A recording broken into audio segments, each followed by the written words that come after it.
I used future tech to fix my blood pressure. My doctor gave me the bad news, 160 over 105. At 36, that's how strokes RSVP. He handed me a prescription, but I wanted proof, not pills. So I ran a 3-month science fair on myself. This morning, the scoreboard read 118/78. No meds. In this video, I'm giving you the exact tech, the micro habits, and the data that made it happen. I'd already done the greatest hits album, slashed salt, jogged 5Ks, dropped 12 pounds, and tried to meditate. My pressure would dip, then rocket the moment work got crazy. Standard tips are like driving blindfolded. A single email, a missed exit, bam, roller coaster. I needed live data, not a once-a-year printout. My budget was $700, cheaper than a year of generics. First, an FDA-cleared Bluetooth cuff that exports to a spreadsheet. Second, a 5-day HRV patch. Think of it as a stress credit score. Third, a sleep ring that tracks deep sleep percentage and skin temperature. And fourth, a coin-sized CGM.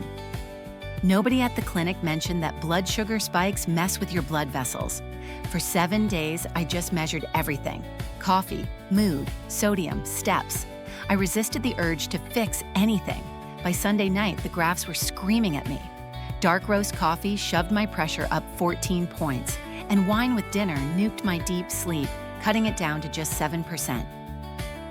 Hello, First Levers. All right, I've shown you the setup, but now we get to the results. I'm about to share the 4 specific hacks that moved the needle most. And stick around, because the third hack is a 5-minute breathing trick that dropped my nightly blood pressure by 6 points, and it requires 0 meditation. You don't want to miss that one. Hack number 1, caffeine windowing. I didn't quit coffee, I just gave it a curfew. One 30-minute slot at 9:30 a.m., 5 days later, my morning pressure spike shrank from 147 to 129. Aroma intact, arteries happier. Hack number 2, potassium timing.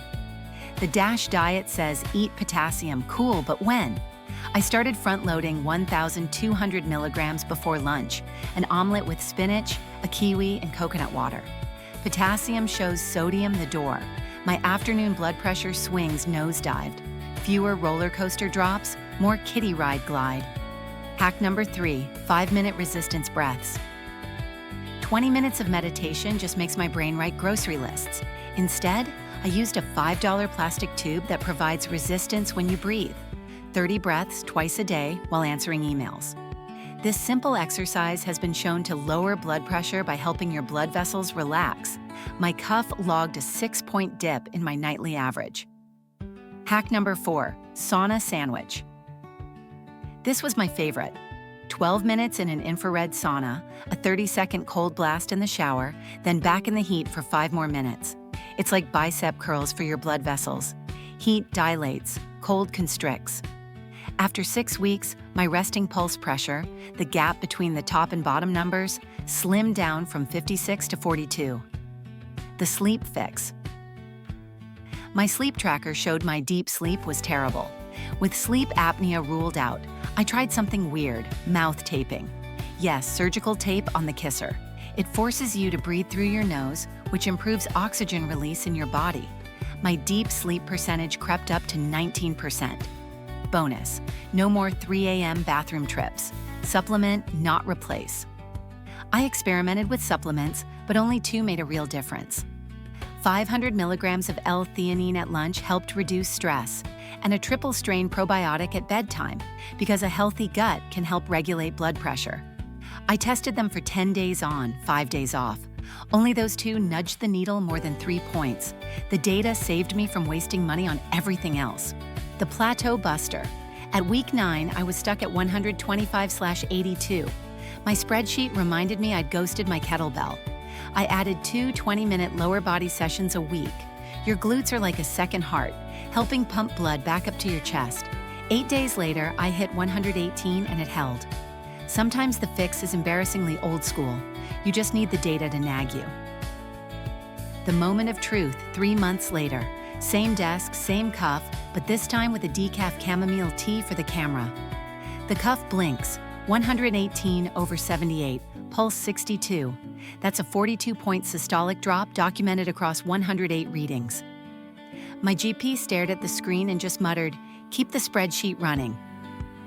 Safety guardrails. Look, tech is a GPS, not an ambulance. I still see my doctor every quarter. If you ever see a reading of 180 over 120, close the laptop and go to the ER. Validate your home cuff against the one at the clinic twice a year. And bring your doctor the colorful graphs, not just the final score. And if you like turning health problems into nerdy science projects, subscribe to Pulse Theory 360. If you've hacked your own numbers, spill the beans in the comments. Crowd wisdom beats lone wolf every time. High blood pressure isn't a sentence, it's a notification. Once you can see the inputs in real time, you stop white-knuckling and start steering. The whole experiment cost less than a new watch, and the ROI is measured in extra birthdays. Talk to your doctor, build your dashboard, and maybe next time you'll peel off that cuff with a grin instead of a gulp.